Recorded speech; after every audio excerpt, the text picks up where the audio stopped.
Here's why the Astros will not win the AL West. Time for the AL West season preview. Baseball is back. The Locked On Podcast Network presents the 2025 MLB season preview, sponsored by FanDuel.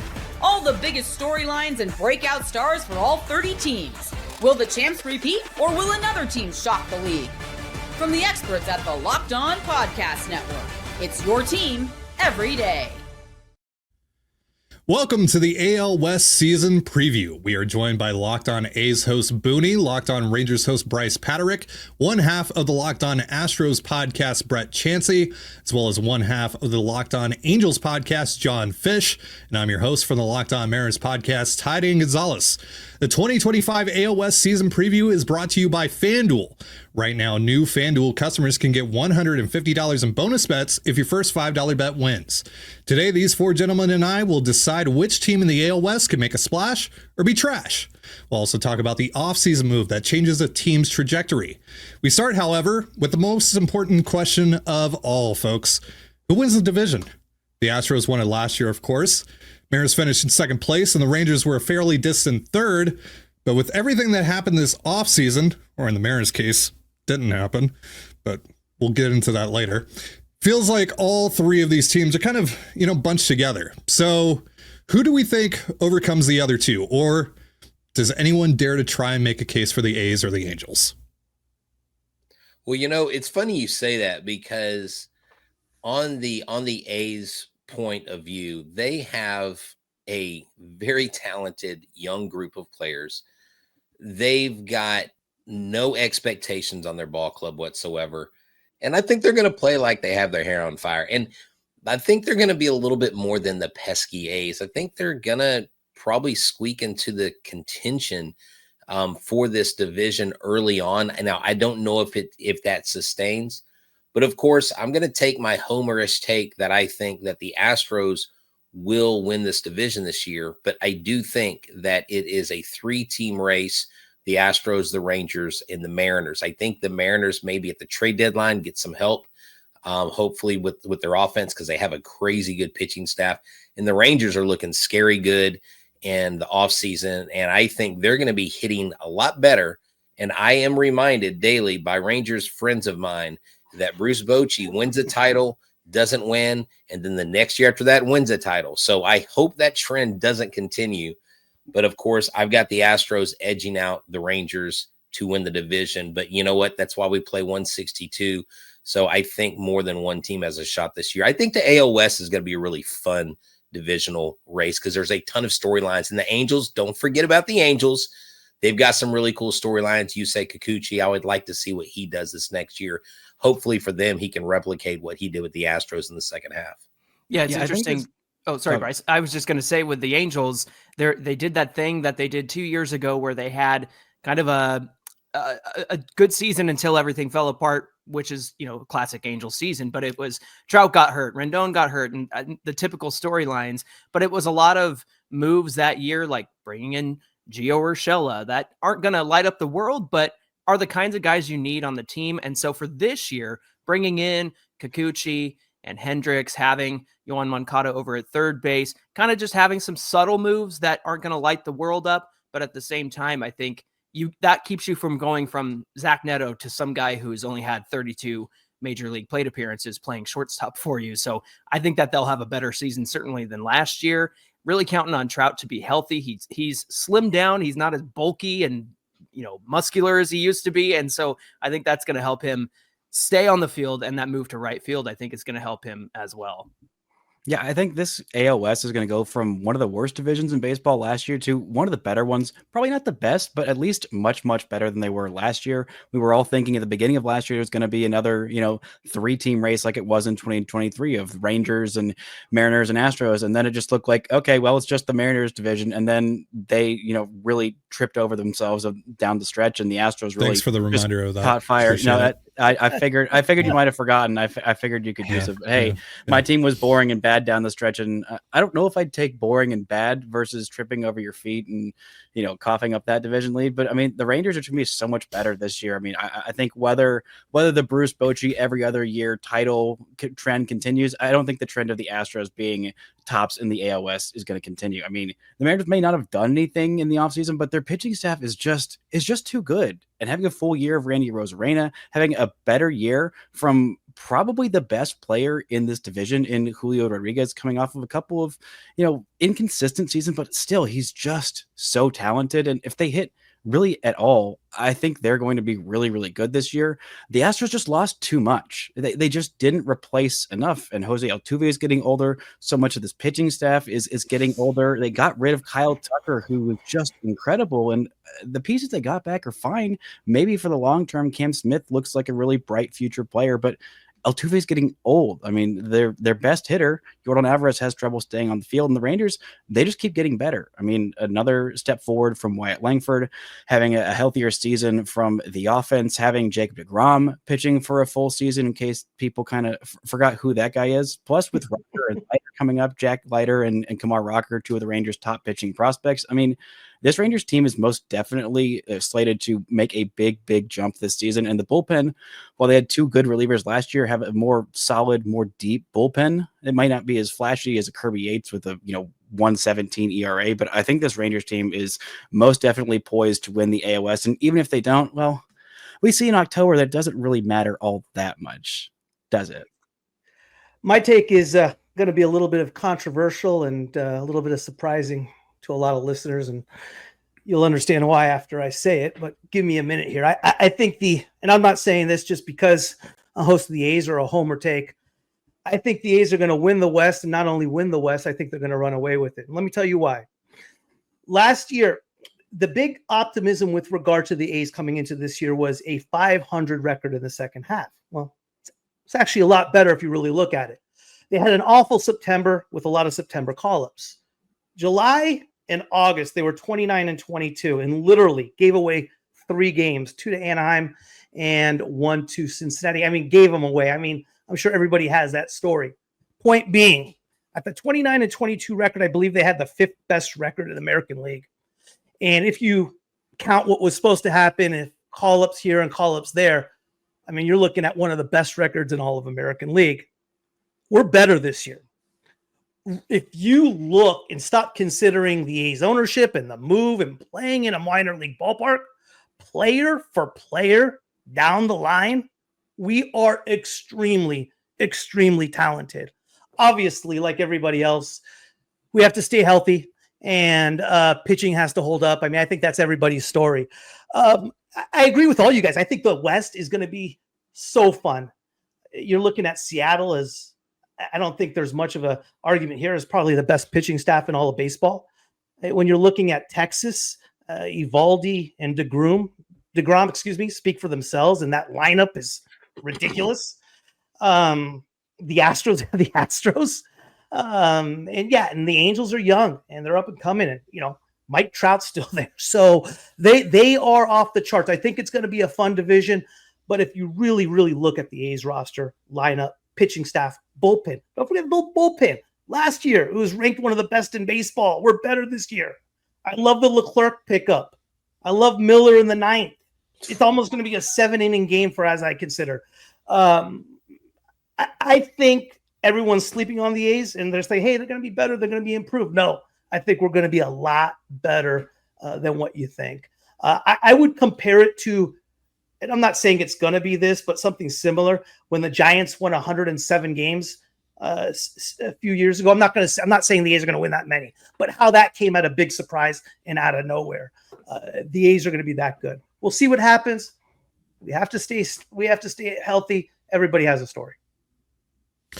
Yeah, so I think it really comes down to the 3 teams for me right now. I do think that the A's are going to be better, more improved. I wouldn't be surprised if they are an 80+ win team this year, especially playing in that ballpark. Anything can go, right? We'll see kind of just how the games go in general. All 81 of them at that ballpark this year, and just kind of the weirdness and the wackiness that can come with that. But I think in general, like all 5 of these teams are really going to beat up on each other. And I just don't see a clear 90-win team in this division anywhere. Now, if you told me like, oh, the Astros are going to win 93 games and win the division, or the Mariners are going to win 95 games and win the division, fine. I totally, like, I could see that, sure. right?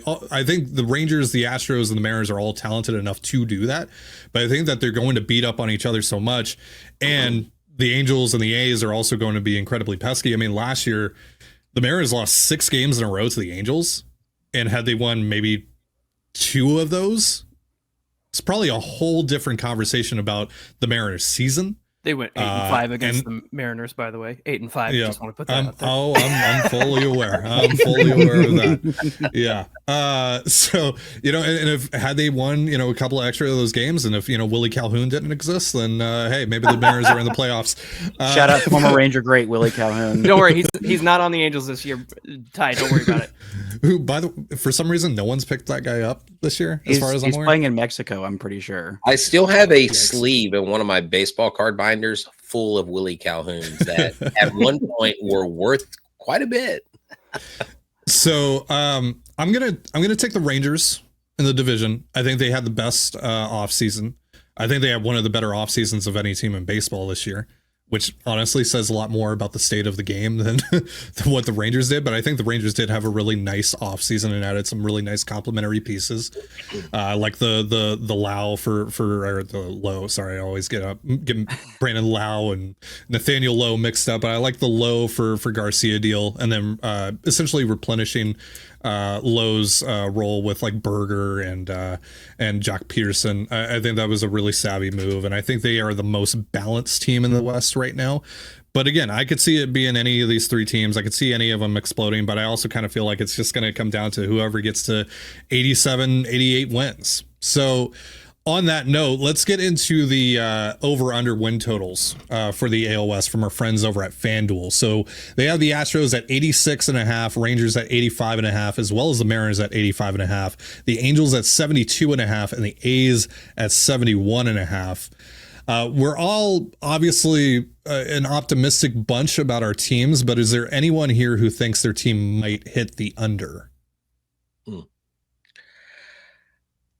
I don't think our guys hit the under. I think our bullpen and I think our starting staff is being very undervalued and underappreciated across baseball, especially with who we have coming back.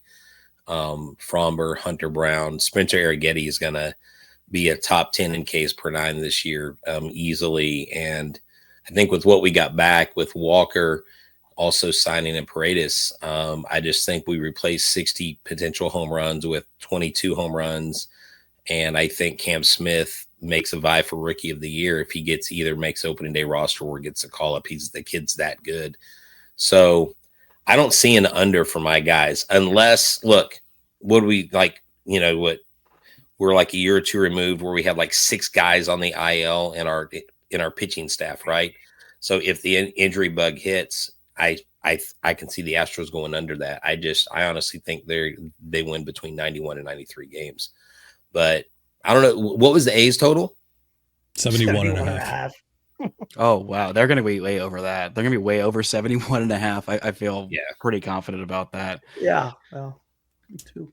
I feel like everybody in this division besides the Astros are going to hit the over, but that might just be my own personal biases.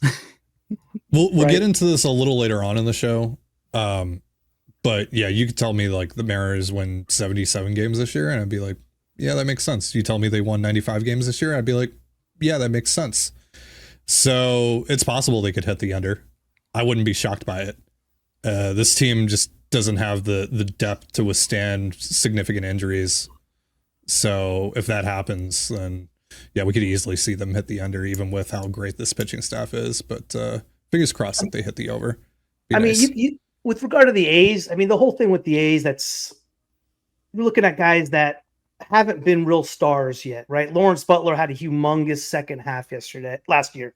Brent Rooker had a great year 2 years ago, but really broke out last year. In order for the A's to be successful, the stars are going to have to be stars, and they have not really established themselves as those type of players yet, right? So we're still hoping what we think they are going to be, but there's not enough of a sample size of that. I mean, you know, for example, Rooker's hitting under 200 in spring training.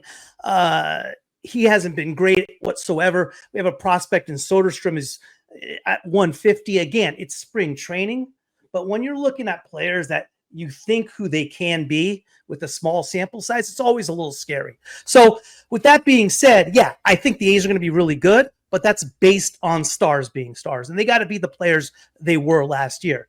Is Rooker a 40 home run guy hitting 290, or is he a 240 guy hitting 22 bombs? So, I think there's a kind of piggybacking off Booney's point and speaking to the Angels, there's just there's a lot of unproven track records there, right? Like Zach Neto, 5 WAR player, Baseball Reference WAR player last year. That was his first full season in the bigs. And then Logan O'Hoppe had a great start to the season, and then toward the end just got really worn out behind the dish and was exhausted by the end of the season. So there's a lot of guys that you're like, those are good players, but they've just yet to prove who they can be. So I'm hoping that with these guys having a year of baseball behind them, that their floor has been established and that they can rise above that floor. And again, coming into the season with this team, it's a matter of how you finish, not really how you start. And for these guys to start with the team that they have, I think the expectations of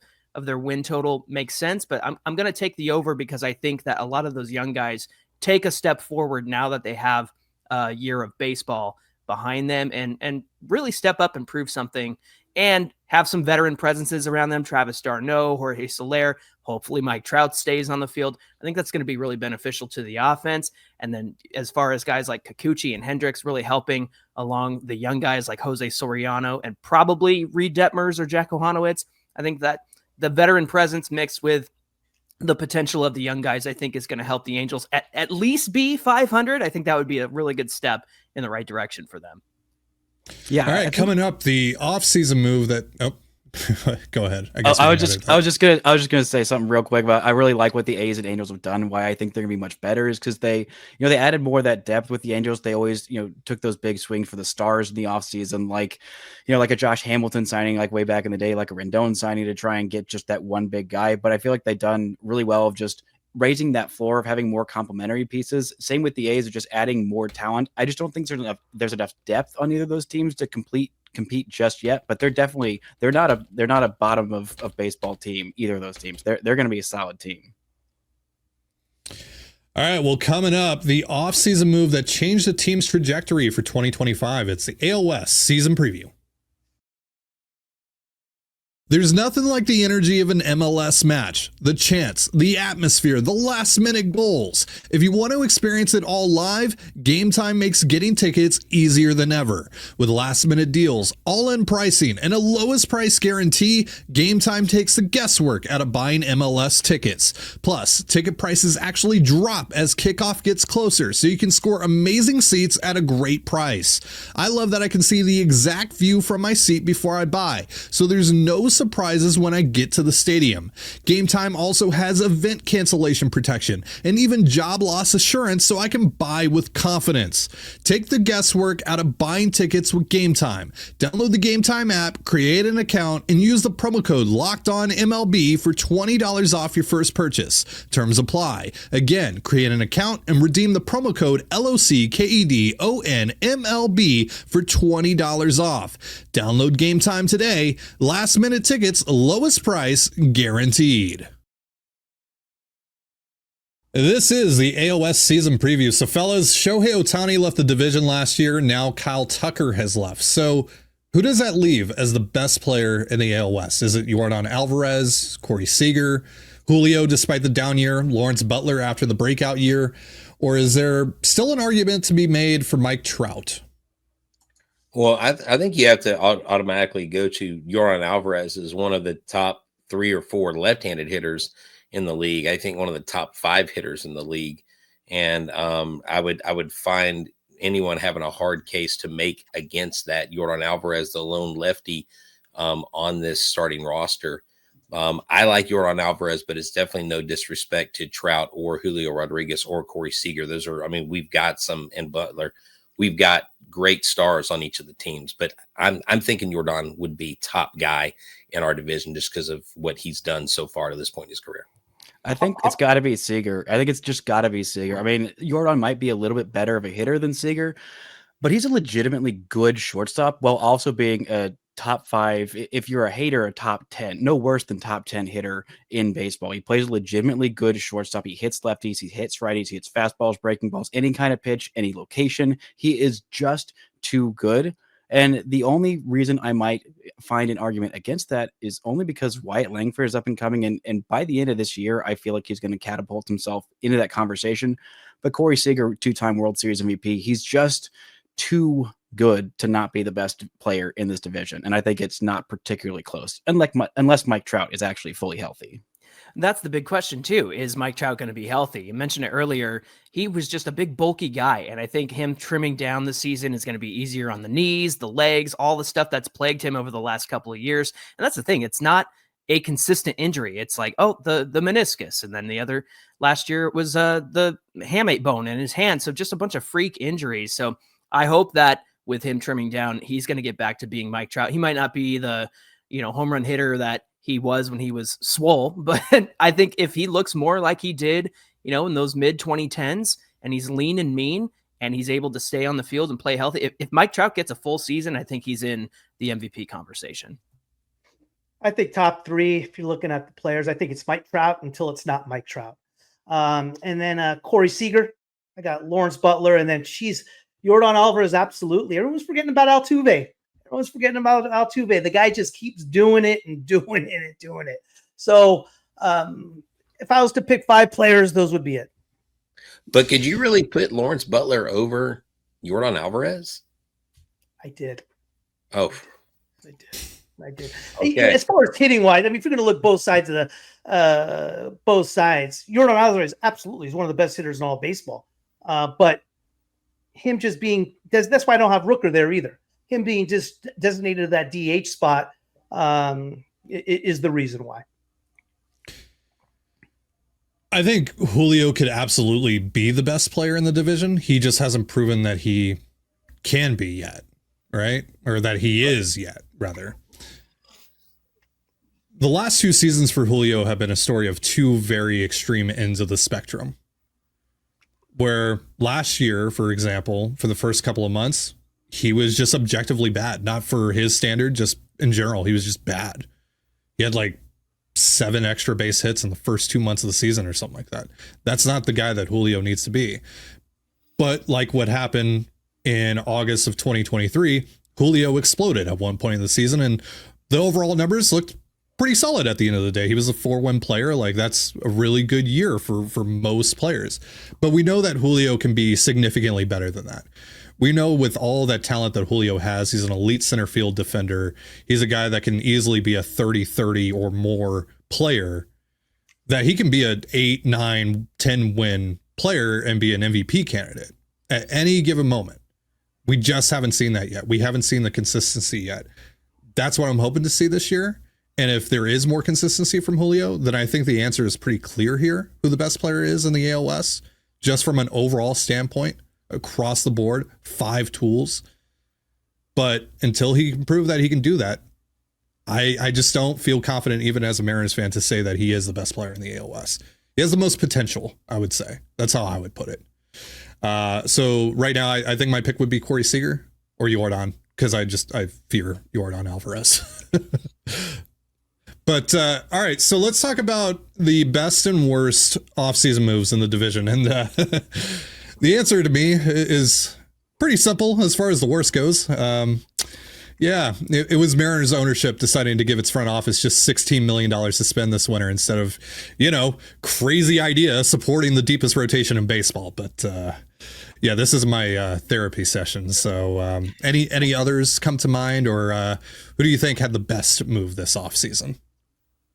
We're talking best move or moves in general? Because best move, I would say just bringing back Nathan Eovaldi was just such an important part for this Rangers team. I mean, they needed more depth in the rotation. They needed both depth and top-end talent, a guy who could start in those big games, start in those postseason games. And Eovaldi has got that pedigree up there with literally anybody in baseball. And just the overall complement of those moves of making, 5 different bullpen signings and bringing guys that are all going to raise the floor of this bullpen, signing a Jock Peterson, exactly the bat this team needed to just revitalize that offense, making that trade out, shipping out Nathaniel Lowe, who I loved, World Series champion, but fortifying that bullpen, and then bringing in Jake Berger for, just a couple of mid-tier prospects. I think the Rangers overall had the best offseason, and I think that the Mariners definitely had the quietest offseason. And if I were a Mariners fan, I'd be so mad at them not spending any money to supplement this offense, this help supplement this pitching staff with some offense. And I would just be furious at wasting a staff. Oh, don't worry. There is a lot of furious people in the Mariners fan base. Okay, good. I was worried. Myself included. Yeah. You don't see the dartboard of the owner behind Jeff. I'm behind Ty. Keep an eye on Jeffrey Springs from the A's. That was my most surprising, that's going to be my dark horse off-season pickup. We picked him up in a trade just a couple of years ago. He's one of the best left-handers in all of baseball. Tommy John surgery obviously sidelined him. He's back, first spring training in a few years. So obviously the A's had to spend to get to a certain point to avoid a grievance, but Jeffrey Springs, keep an eye out for him. I think he's going to be a big dark horse. Can I say that I think some of the most significant moves that the Angels did are the moves of the guys they got rid of? They traded Griffin Canning away and got Jorge Soler. They let Patrick Sandoval walk. Guys, they had 90 starts from guys on the mound that you didn't know what you were going to get. And that includes Patrick Sandoval and Griffin Canning. You didn't know what they were going to do when they went out there. So to fortify the rotation with some veteran experience, I think is going to help them play a whole lot better this season. I personally really like the addition of Kenley Jansen, if he can teach Ben Joyce that cutter and make him an elite closer for the rest of his career. Well, I think the Astros made a lot of under the radar moves, like Stephen O'Kurt. We got some guys that we got last year, and Caleb Ort. And I think we've got some sneaky good bullpen pieces out of that. And, having the guts to trade Kyle Tucker in his walk year, which we have never done. We just let the guys walk. Correa, Springer, Cole. I mean, just name the list of all the former guys that have been a part of championship teams and are no longer here. And Bregman, he walks, we get nothing for him, right? So we get back Paredes, we get back Wisniewski, who looks like he's going to slot in as a number 5, who I think the Cubs horribly underutilized as a relief pitcher. I think he's going to be a solid pickup. And your number 5 doesn't have to be a 20-game winner. I think Wisniewski fits that. And then again, Cam Smith. I mean, I can't sing this kid's praises enough. Or it's like, well, he's been doing it against AA guys. Well, today he had an opposite field home run off of, McGee, who is there for, is it McGee or McGill off the Mets, who's a legit, big league. Yeah. He's a legit big league pitcher. And so what the Astros did in the offseason, I think, was a lot more significant than Astros fans thought. And I think for the first time, we get something back. 3 guys, 12 to 14 years service time versus 1 year of service time. I think that's a pretty good deal. All right, coming up, what team could make a splash or be trash? It's the 2025 AL West season preview. All right, folks, it's that time of year again. March Madness is finally here, and FanDuel is giving you the chance to get in on the action like never before. Right now, new customers can get $200 in bonus bets when your first $5 bet wins. That's $200 to use on everything from buzzer beaters to Cinderella stories and even who's cutting down the nets. With tournament games happening almost every day, there's always something exciting to bet on. The FanDuel app is simple to use, and when I win, I get paid instantly. No waiting around. So visit FanDuel.com and get in on the college hoops action all tournament long. That's FanDuel.com. I think I would say Julio Rodriguez. Julio Rodriguez has the most pressure on him. Coming off that last year he had, being looked at as such the phenom he is. I think he has a lot of pressure to come back big for the Mariners, considering the big criticism on the Mariners this year is their offense. So I think a lot of pressure is on him. Biggest splash, obviously, I'm going to stick with the A's. I got them winning the West. I've said that for a while. We'll see what happens. I think for the team with the most pressure on it, it's also got to be the Mariners. I mean, the Astros, they've won a World Series in this championship window. Their window might be on the close, or, it's the Astros. They always find a way to keep it open. The Rangers, they've won a championship. The Mariners haven't even made the World Series yet, and they have such an incredibly talented team and a young team. And, these windows only stay open for so long. And I don't know how much longer the Mariners are going to be able to keep that window open. It should be a while with that pitching staff and the just development apparatus. But I think there's a lot of pressure on the Mariners to win and win right now. Yeah, I'm going to agree with Bryce on the Mariners. Ty, I'm a generational Mariner hater. You're a generational Angel hater. But I can agree that the Mariners have one of, if not the best rotation in baseball, at least the AL West. And to see that they have this rotation and not the offense to go along with it, I think that there's a lot of pressure on them to do something with it. And again, as a baseball fan, I can admire what the Mariners have, but you guys got to do something with it. Yeah. Yeah, exactly. And, I think team wise, that would be, where I rest. Because, if Julio Rodriguez can have a revitalization of his career and you can have this offense, like you said, do the things they need to do, Kyle Riley, those guys, then you've got a really, really good chance of doing some things and making some noise to where, look, if you guys sit where you are and nobody really expects y'all to win it, maybe that puts less pressure on you. But I know for the fan base, they're like, okay, guys, when is the time? It's now. And just one correction, Bryce said we won a title in this championship run. We've actually won 2 titles. So just one. Oh, I'm talking about ones that count. Okay. Yeah. I knew it. Yeah. Kind of walked right into that one. Oh, I know.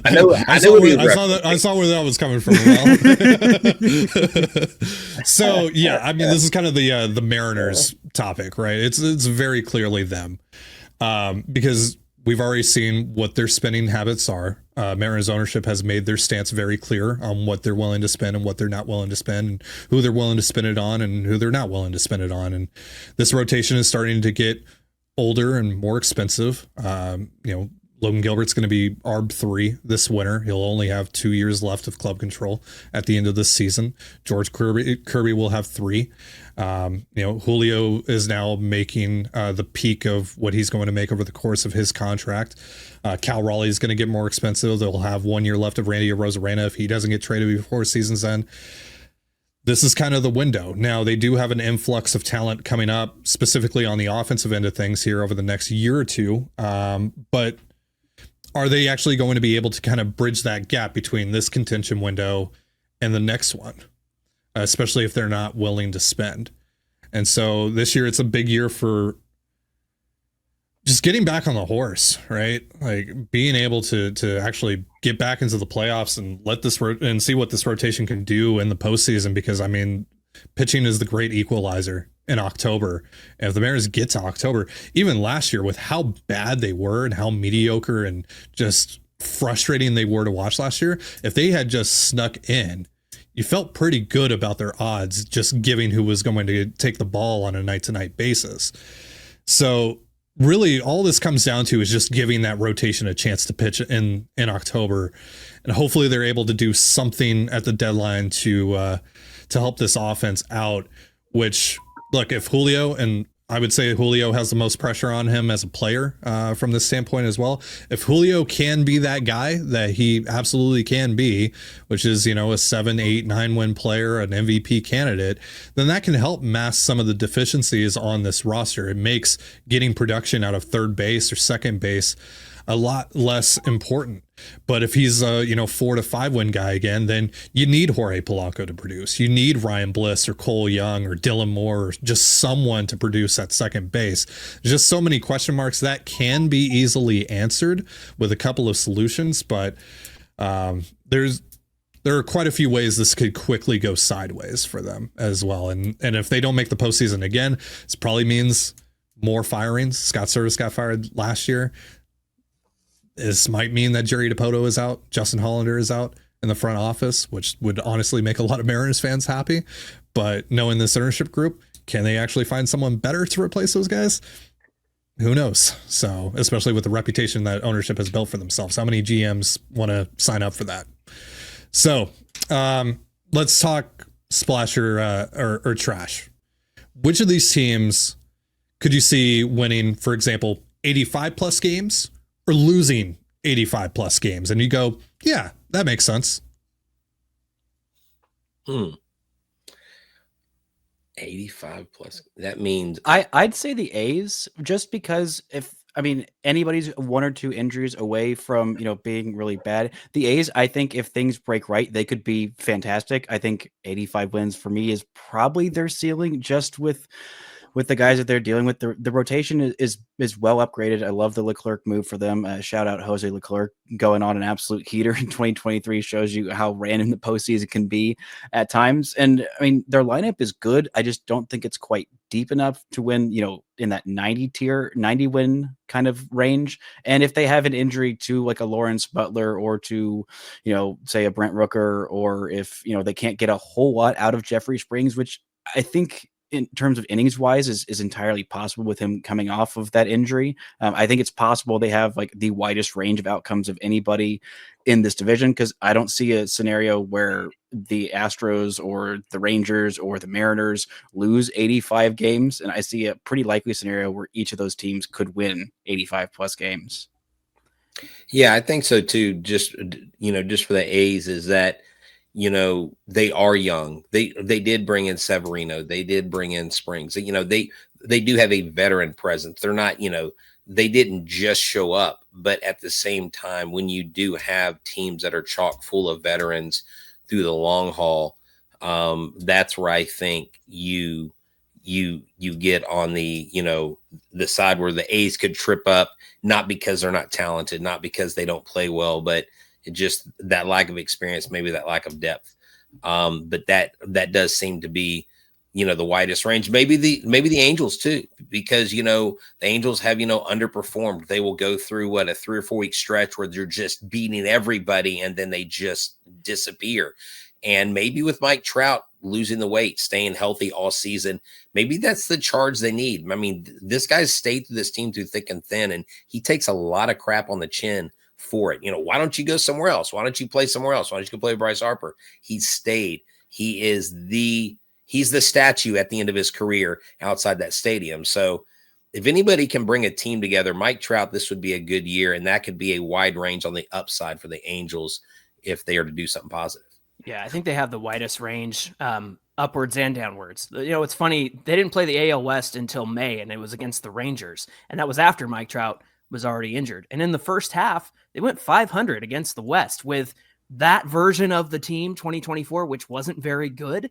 And then they absolutely fell off in the second half, but that was after selling at the deadline and losing guys to injuries and replacing them with below average players. So I think the way that they're starting this season, I think is going to bode well for them. But again, the range of outcomes depends on where are they at by the trade deadline. Are they going to sell? And will their second half be a tankathon like it was last year, where they ended up losing 99 games because all of their talented guys were off the team and traded away? I think the way that they start this year is going to speak really well to how they sustain themselves throughout the rest of the season. Again, that range of outcomes, I think it could be, 80, somewhere in the 80 win total and somewhere down in the 60 win total for the Angels this season.